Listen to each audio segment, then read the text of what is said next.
જે કૃષ્ણમૂર્તિને એકવાર પત્રકારોએ પૂછ્યું કે પૃથ્વીલોકની સમસ્યાને એક જ વર્ડમાં તમે કહો, તો એને કીધું માન્યતા. હવે મેં નાણભાઈ જોડે ચર્ચા કરી કે મોટાભાગના ઉચ્ચ કક્ષાના સાધકો પણ માન્યતામાંથી બહાર નથી નીકળી શકતા, અને એ એક મોટો અવરોધ સાધકોનો હોય છે.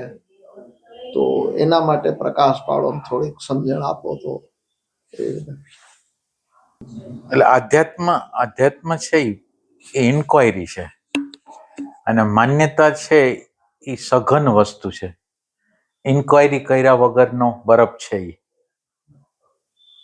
હવે આપણે જે વસ્તુ આપણે માની છીએ તો આપણે એમ ઇન્ક્વાયરી કરી શકીએ કે આ માન્યતા પાછળ શું માનવાનું, માનવાનું ક્યાંથી છે?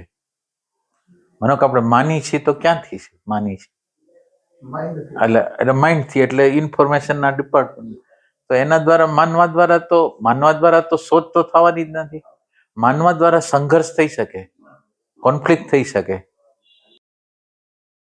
આપણી ઓપનનેસ બંધ થઈ શકે, આપણે ખુલ્લા ન રહી શકીએ. એટલે માન્યતાને લીધે જ આ દુનિયાના જે બધા જે સંઘર્ષો છે એ માન્યતાને લીધે જ છે.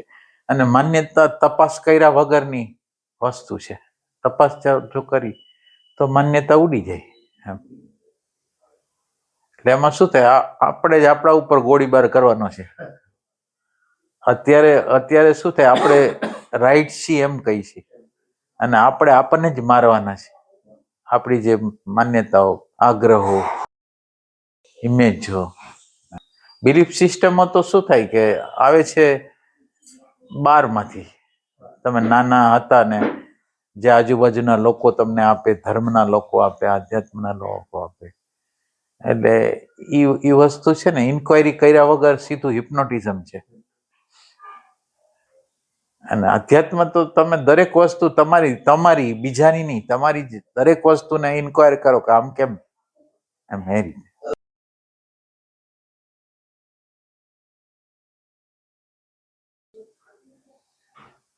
એટલે સંત અથવા અવતાર કે તો પણ ન માનો. માનવા દ્વારા તો આપણી આંખ ખુલવાની નથી.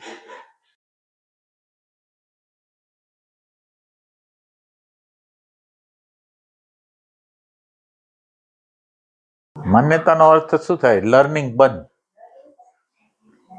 બંધ થઈ જાય, શીખવાનું આવે નહીં. મારી મેમરીમાં જેટલું છે એટલું રિયલ.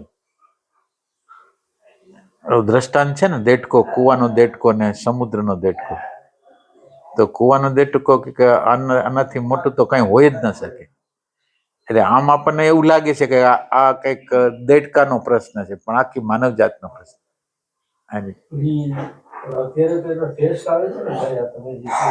હા હા, અમુક ઉંમર પછી એટલે 13-15 કે એવું કઈક, પછી એની જે સાયકોલોજી, એટલે પછી જે એનું જે મશીન આવે છે, તો પછી એનો કોઈ ગ્રોથ નથી. પછી છે એટલા જ છે, પછી એનો કઈ ગ્રોથ નથી થયો. પછી કઈ નહીં, જેટલો આટલો ગ્રોથ થયો ને એટલો. પણ પોતે એમ સમજે છે કે હું પણ એ જે 30 વર્ષની મેમરી છે ને, 13-15 વર્ષની, પછી એટલા જ, પછી કઈ નવું શીખતો જ નથી. એટલા માટે હવે તો મશીન શોધાઈ ગયા. આ લોકો બધાની ઉંમર નક્કી કરી તો કે આ 35-40 વર્ષના હોય આપણે તો કઈ કે આ તો 13 વર્ષ થાય, બરાબર, એનાથી આગળ જતા જ નથી. સાયકોલોજીકલ ઉંમર પછી ત્યાં જ અટકી જાય, શીખતા નથી. એમાં તમે શીખ્યો છે ને, એટલે આ તો સાયન્સ ની વાત છે સંસારની. એમાં નવું કઈ શીખાતું જ નથી. એટલે શીખતો મનુષ્ય બસ આટલું છે, થોડું ઘણું શીખી ગયો ને 15 વર્ષમાં, બસ એમાં આખી જિંદગીનું પછી હાલે છે, ઠેઠ સુધી જીવે છે ત્યાં સુધી એટલું જ હાલે છે. એટલે પ્રભાવ દ્વારા માન્યતા બને, ચાહે ગુરુ હોય, ચાહે શાસ્ત્ર હોય, ચાહે મિત્ર હોય, ચાહે કુટુંબીજનો હોય. બધા હિપ્નોટિઝમ, બહારથી આવેલું હિપ્નોટિઝમ છે. અને એમાં કોઈ દી આપણે પૂછતા જ નથી કે કેવી રીતે તે નક્કી કર્યું, એમ એ પૂછતા જ નથી આપણે.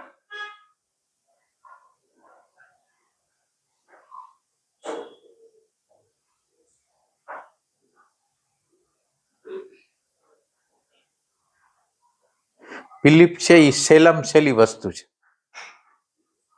તમને હુવરાવવા માટે તમને જ્ઞાન થઈ ગયું છે એ બાબત માટે, બધી વસ્તુ માટે બિલીફ સિસ્ટમ બહુ સોરી, મને આની ખબર છે, મને આની ખબર છે, મને આની ખબર. રોંગ બિલીફ જ છે. બિલીફ બધી બહારથી આવે, સ્વયંનું કાંઈ નહીં.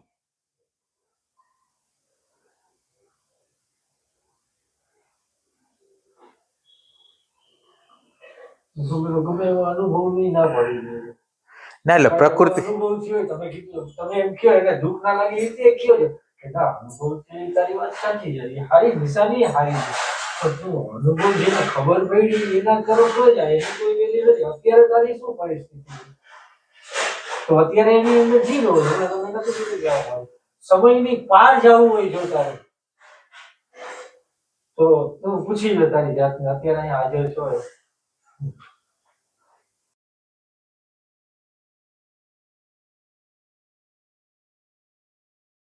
ફેક્ટરીને સ્વીકારવું જ અઘરું પડી ગયું. એટલી બધી અંદરની ભલે બનાવટી વસ્તુ એટલી ગમે છે ને. ફેક્ટનો ખબર આપણે એમ થાય કે હમણાં જ કીધું છે, હવે થોડીક વાર નથી થઈ અને ફેક્ટનો સ્વીકાર કરવાનું કીધું છે કે સમયની બહાર જો ખરેખર નીકળવું હોય તો એટલે એમાંથી નથી.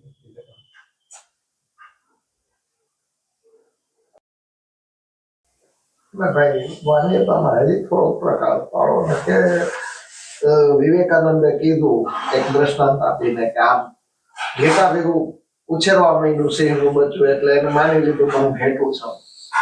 પણ કોઈ કે એને સમજાવ્યું કે તું ઘેટું નથી, તું સિંહનું બચ્ચું છો. તો એમ આપણા જેવા જ્ઞાની પુરુષો સતત સાધકોને કીધા રાખે છે અને છતાંય સાધકો માન્યતામાંથી નથી નીકળતા. એનું કારણ એટલે આપણને બિલીફ સિસ્ટમ ગમે છે આપણને. એટલે તમે જો ઇન્ક્વાયરી કરો તો તમે જે માનો છો એમાં તમારે મૃત્યુ પામવું પડે. અને મારું મૃત્યુ મને ગમતું નથી, મૂળ વસ્તુ છે મારી મૃત્યુ મને નથી. એટલે બિલીફ સિસ્ટમ ને કોઈ ચેલેન્જ કરે ને તો એ જ્ઞાની પુરુષ હોય તો એને આપણે ફેંકી દઈએ. એટલે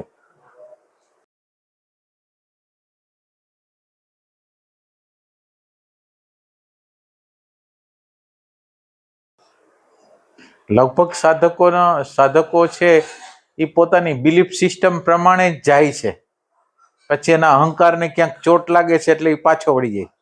એ ટાઈપના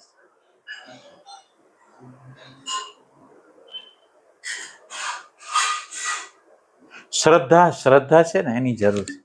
શ્રદ્ધાની આપણાથી જે કોઈ આગળ છે ને કે આ બોલે છે તો એની અંદર કંઈક સાર હોવો જોઈએ તો આપણે ઇન્ક્વાયરી કરી એને નકાર ન કરી, કમસે કમ ન હા પાડી ન ના પાડી, વચ્ચેની સ્થિતિમાં રહેવાની. આ બહુ અઘરી વસ્તુ હોય છે.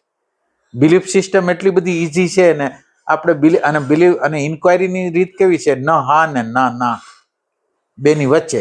એટલે તમારે સંશોધન કરવાનું શું સત્ય, તો એ અઘરામ અઘરી વસ્તુ છે. કાં તમે હા કહી દો ને કાં તમે ના કહી દો. આપણી બુદ્ધિ એમ કે છે કાં તમે હા કહી દો કાં ના કહી દો. અને આધ્યાત્મ છે એમ કે હા ને નાની વચ્ચેની સ્થિતિ.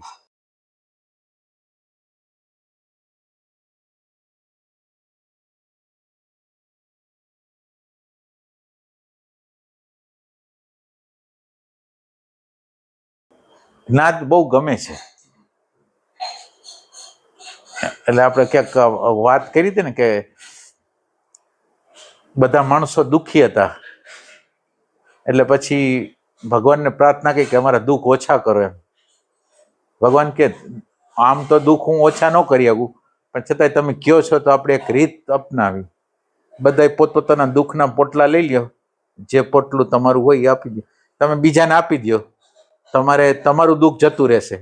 એટલે ઓલા બધાને ડર લાગ્યો કે આપણું દુઃખ તો કમસે કમ ઓળખીતું તો છે, ઓલું અજાણ્યું દુઃખ આવશે તો શું કરશું. બધા પોતપોતાના પોટલા લઈને વયા ગયા. એટલે બધા જ્ઞાત સાથે એટલા બધા ચોટેલા છે કે એને મૃત્યુ જેવું લાગે છે જ્ઞાતને છોડવું.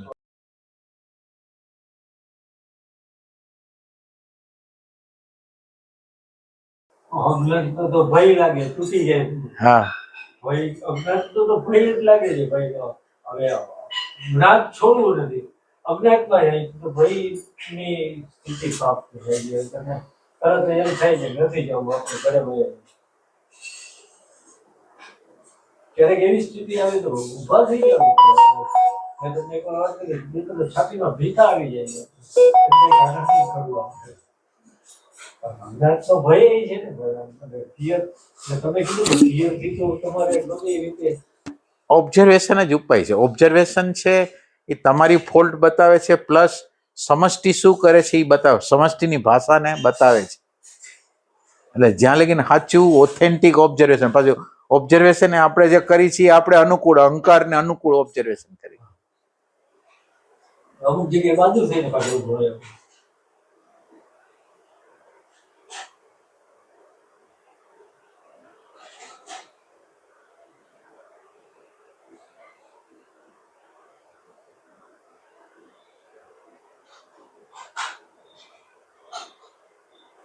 થોડી ઘણી વાતો થઈ ને તો થોડુંક એનર્જી જેને કહેવાય ને અમારી અંદર, એટલે મારી અંદર ખાસ કરીને તો થોડુંક આમ વજન ઢીલો થયો.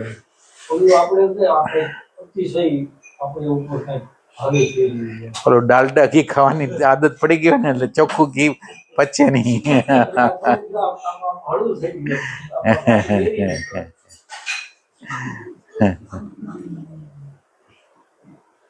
એટલે એનો અર્થ તો એટલો જ છે ને કે તમારે પ્યોર નથી જોતું, તો હવે તમે પ્રશ્ન ન કરો. હવે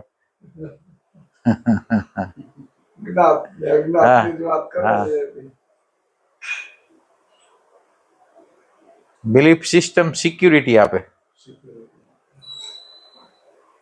અને એ સિક્યુરિટીને કોઈ હલબલાવે એટલે એના ઉપર ગુસ્સો થઈ જાય, એના ઉપર ગુસ્સો, અહંકાર.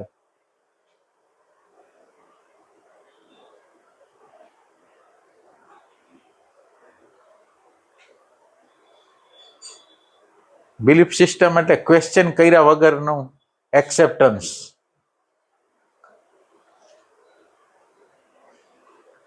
કોઈ પણ પ્રકારની ઇન્ક્વાયરી કર્યા વગરનું એક્સેપ્ટન્સ હોય. આ સાચું છે, આ ખોટું છે, આ બરાબર છે, આ બરાબર નથી. બિલીફ સિસ્ટમ છે એ તમસ છે, તમસની સ્થિતિ છે, સ્ટેગ્નન્ટ થઈ જાય ને. કુદરત આપણી આજુબાજુ પરિસ્થિતિઓનું નિર્માણ એવું કરે, કટોકટી જેવું, સંઘર્ષવાળું. કુદરત આપણને એવું કહે છે કે આ સંઘર્ષમાંથી તું બહાર નીકળી જવાની કળા શીખી જા, એમ કહેવા માંગે. એ વારે વારે આપણને પ્રતિકૂળ સંજોગો આપીને, કે આ સંજોગો પ્રતિકૂળ છે, પણ જેમ આપણે આ ક્રિકેટ રમતા હોય તો બેટ્સમેનને કોઈ દડો, બાઉન્સ દડો ફાવતો ન હોય, યોર્કર દડો ફાવતો ન હોય, તો એ લોકો નેટ પ્રેક્ટિસ કરે કે આપણે નેટ પ્રેક્ટિસ કરી એટલે હવે પછી દડામાં આઉટ ન થાય.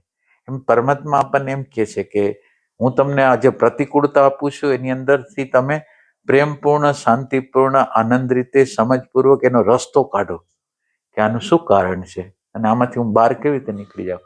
એટલે કુદરત પરિસ્થિતિઓ જે આપણને આપે છે એ આપણને એવો સંદેશો આપે છે કે તમે આ સિચ્યુએશન છે ને એને થોડોક ફોકસ કરશો, થોડોક કરશો તો તમે એમાંથી બહાર નીકળી જશો.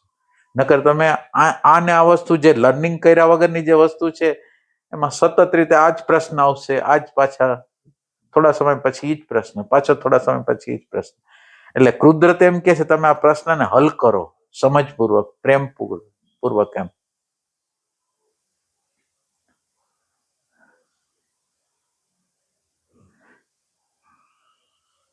આપણે શું થાય, આપણી નજર આમ બીજા ઉપર છે, બીજા ઉપર છે એટલે એમ કે બીજા લોકો બદલાઈ જાય, હું ન બદલાવ, બીજા લોકો બદલાઈ જાય, બીજા લોકોનો વાંક છે એવું લાગે. નકર સમસ્યાનો ઉકેલ તો આજ જ થઈ જાય જ્યારે મને એમ લાગે ને કે આ દુનિયામાં આ પરિસ્થિતિ જે થઈ છે એની જવાબદારી મારી છે, બીજાની નથી. મારી આગળ અણુ પરમાણુ એવા છે એટલે મેં બોલાવેલા છે, જે લોકો મારી આજુબાજુ ભેગા થયેલા છે, જે પરિસ્થિતિ મારી આજુબાજુ છે એને મેં જ બોલાવેલી છે, બીજા કોઈ બોલાવેલી નથી. મારા અંદરના અણુ પરમાણુ ચેન્જ થઈ જાય તો બધું ચેન્જ થઈ જવાનું છે, બહારની બધી વસ્તુ.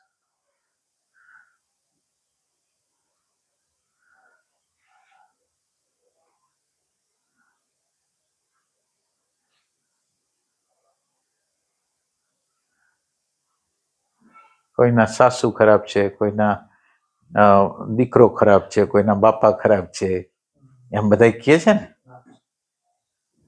એટલે બીજા લોકોને તમે ખરાબ કરશો તો એટલે એ ખરાબી એની નથી, મારા પરસેપ્શનની છે. હું એને જે પ્રશ્નને મારે જે રીતે જોવો જોઈએ એ રીતે હું જોતો નથી, મારા ચશ્માથી જોઉં છું.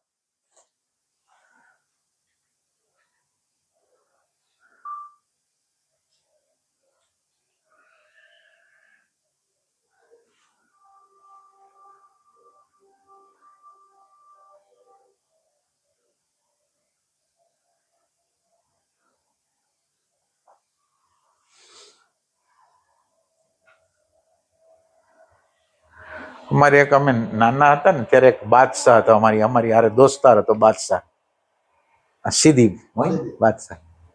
હવે એને એવું કે એને કામ કરવા જવું ન ગમે, અને એનું કારખાનું બપોરે ખુલે કંઈક 3-4 વાગે, એ જાય 2:30 વાગે, અને એમ કે ત્યાં બંધ છે ને હું આવતો રહું. આપણે આધ્યાત્મની યાત્રા કરી છે ને એવી રીતે જ કરી છે કે ખરેખર આપણે જવું જ નથી. આપણે જે યાત્રા કરી છે આપણે જવું જ નથી, એટલે આપણે બાના ગોતી છે. આ મને આ બરાબર નથી, આ બરાબર નથી, આ બરાબર નથી, તો પછી તો રસ્તો ચાલવાનો જ નથી. જવું નથી તો બરાબર, ચાલો સમજાઈ ગયું, જવું નથી. પણ આજે સત્સંગ એને મળ્યો છે, બુદ્ધ પુરુષો મળ્યા, જ્ઞાનીઓ મળ્યા, એનો ગર્વ લઈને ફરીએ છીએ ને એનું દુઃખ નથી થતું. સાધના નથી કરતા એનું દુઃખ નથી થતું. અમને જતી થતી નથી કરતા, જતી જોતી. પણ કોઈ કારણસર આ લોકો મળી ગયા છે અધ્યાત્મના માણસો, તો એનો માથે ગાગર લઈને ફરી છે કે આમાં ગંગા આવે છે, ગંગા આવે છે. એટલે ગર્વની વાત છે કે કેમ વાત છે? હા, એટલે ગર્વ છે એમ, એટલે એનો ગર્વ થાય છે એમ. સાધના તો કરવી નથી ના, એટલે તો પછી કઈ રસ્તો નથી. તો પછી એટલે દરેક સારી વસ્તુ છે એ નઠારીમાં પરિવર્તિત થાય છે. એનો ગર્વ થાય. હા, એમ.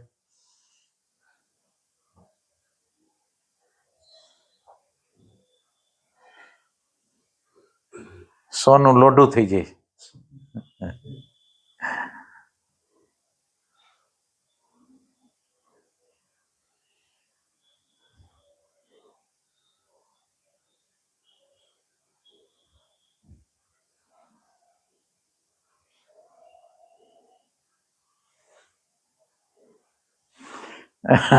અને આમ રીઢા થઈ ગયા હોય છતાંય ભગવાન એને દેવા તો માગે.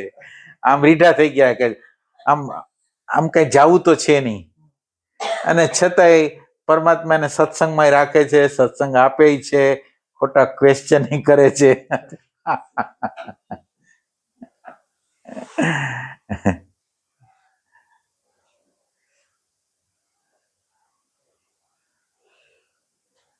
હવે કોઈ ધંધો કરતો નથી તો કમાણી કરે, ધંધો ન કરે તો કમાણી ન કરે. હવે ધંધો કરવો નથી અને કમાણીની વાત કરવી છે, એમ એ ટાઈપની વસ્તુ છે. એક વસ્તુ તો ઠીક છે, હવે ધંધો નથી કરવો, કમાણી નથી કરવી, પણ એ લોકોના સાનિધ્યની અંદર એની યાદમાં કઈક મજા જેવું તો છે. એટલે મજા જેવું છે, એની વિરુદ્ધમાં અહંકારને છેડી દે છે ને ત્યારે નાસીપાસ અંદર થઈ જાય છે, બીક લાગે છે, એ છે, બેય છે. એવું નથી આ એક જ છે, બેય છે.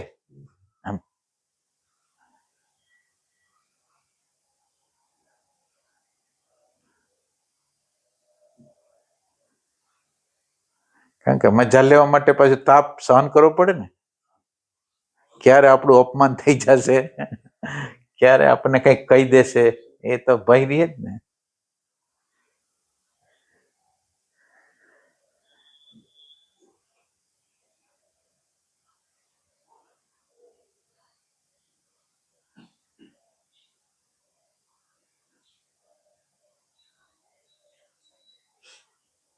એટલે ઓલા કૃષ્ણમૂર્તિ કહેતા ને કે ઓલા સંત પુરુષો હોય જીદી હોય, વાત મેલે નહીં. એટલે એમ કે ખબર છે કે નહીં હાલે તો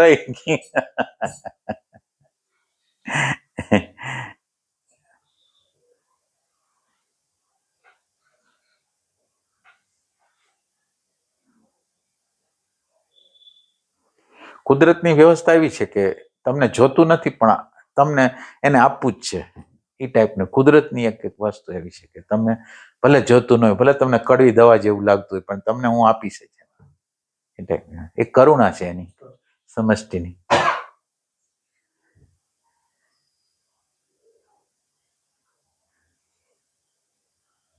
અને આની અંદર તો શું થાય કે તમારે 3 સેકન્ડ, માનો કે તમને કહેવામાં આવે છે તો 3 કે 5 સેકન્ડે આખા દિવસની મેળવે તોય તમારો રસ્તો ચાલુ થઈ જાય.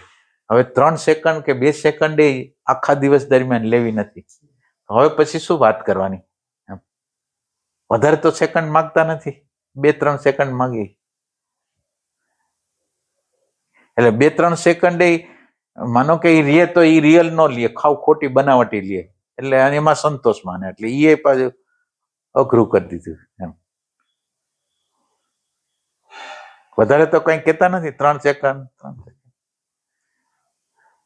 હવે તમે એમ કહો આ નથી થતું તો હવે પછી હવે આપણે જેમાં છીએ એમાં બરાબર છે. આમ ઊંધું છે ભાઈ. આમ ખરેખર સંતોષ આ બાજુ થવો જોઈએ. એનો પૂરેપૂરો અસંતોષ પડ્યો છે. અને આ બાજુ જરાક છે, તમે કહો એક બે, તો એનો બહુ મોટો મહાન સંતોષ પડ્યો છે.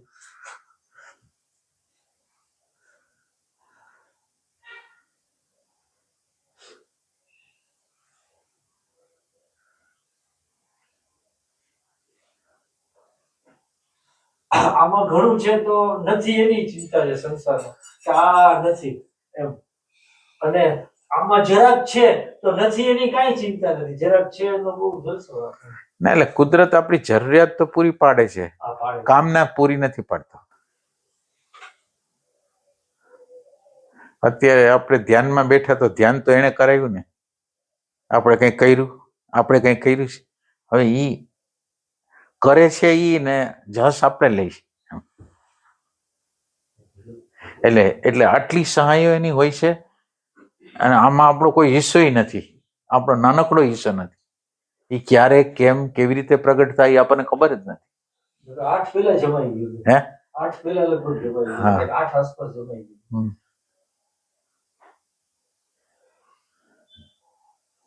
એ ક્યારેક શાંતિ પ્રગટાવી દે, ક્યારેક આનંદ પ્રગટાવી દે, ક્યારેક વિષાદ પ્રગટાવી દે, બધું આપે.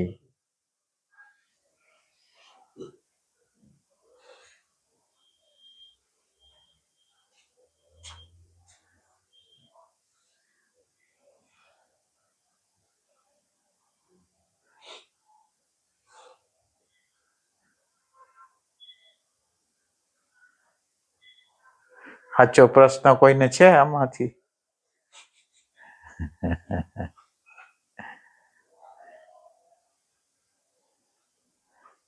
પ્રશ્ન પૂછનાર ઉપર બહુ મોટો આધાર છે. પ્રશ્ન પૂછનાર છે તેમ આપણે શું કહેવાય, આપણે કૂવો હોય એની અંદર જેટલું બેડું અંદર વધારે નાખી એમ એટલું પાણી નીકળે.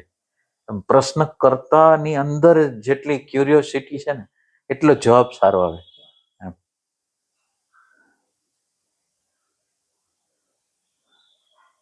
તમે ઉપર છેલ્લો સવાલ કરી દો ખાલી અમસ્તો, તમે હાલતા ન હોય એવો પ્રશ્ન, એટલે જવાબ જ નીકળે નહીં. શું કરવું ભાઈ?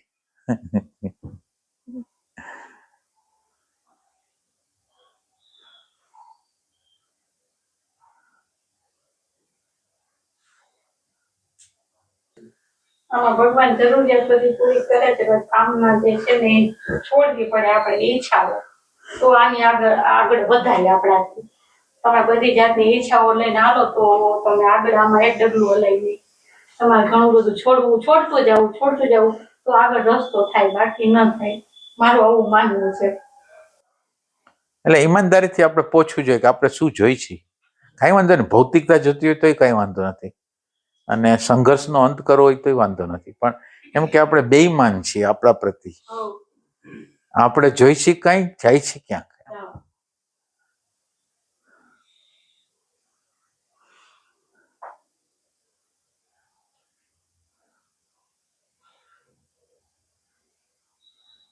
અને વાતાવરણ જે અત્યારે છે ને એવું જ રહેવાનું છે. આપણા અણુ પરમાણુ નહીં બદલાય ને તો આપણે જે જગ્યાએ બેઠા છીએ, જે ઘરમાં બેઠા છીએ, જે સગા સંબંધી હારે બેઠા છીએ, એ બધા એવા ને એવા રહેવાના. માનો કે આકૃતિ બદલાવાની, નેચરો તો ઈ ને પ્રશ્નો ઈ જ આવવાના છે. એટલે આપણે જ્યાં લગીને બદલાશું નહીં ત્યારે પ્રશ્નનો પ્રકાર બદલાવાનો નથી. એ ટાઈપની વસ્તુ.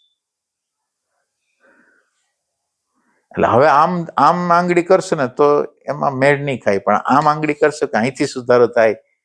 આ દુનિયામાં બધા લોકો રાહ જોવે છે. તમે મારા ઉપર રાહ જોવો છો, હું તમારા ઉપર રાહ જોઉં છું. તમે બદલાઈ જાઓ. તમે મને એમ કહેશો હું બદલાઈ જાઉં. કોઈ બદલાવાનું, હું બદલાવું તો કામ થાય.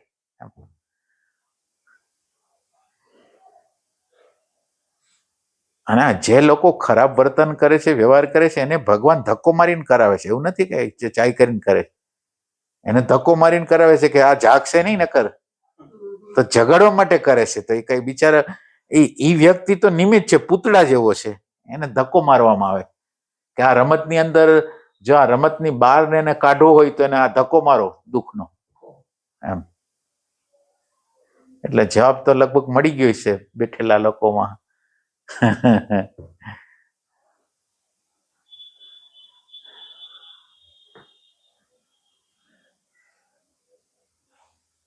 આમ સુધારો ક્યારેય નહીં થાય.